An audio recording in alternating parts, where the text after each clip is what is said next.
113年度优良公务大楼评选结果出炉，由市长黄伟哲颁奖表扬协奖单位甲个人，现场是闹热滚滚。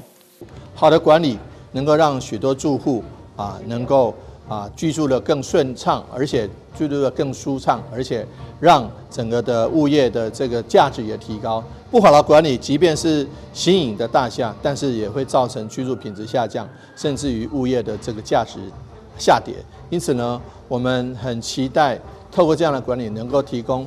住户、还有管理公司、还有管理委员会三方都能够三赢，能够全面的提升我们台南市的这个公寓大厦的服务。那随着城市的进步，公寓大厦越来越多，但是能够让这个购买公寓大厦的这个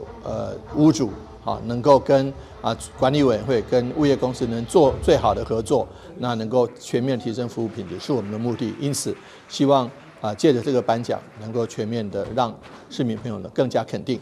为了重视大的品质，今年已经迈入第8届优良公寓大楼评选活动，参与的社区相当踊跃。在书面审查甲评选以后，选出21座社区进入候选，由市府会同专家学者到立委的公寓大楼实地会勘，就5大方向进行考核，最后评选出今年度的优良公寓大楼。市长黄伟哲强调，大的品质需要社区共同营造，希望市民做伙将优质社区拓展为友善环境，让台南市成为温暖好徛起的城市。台南新闻管制采访报道。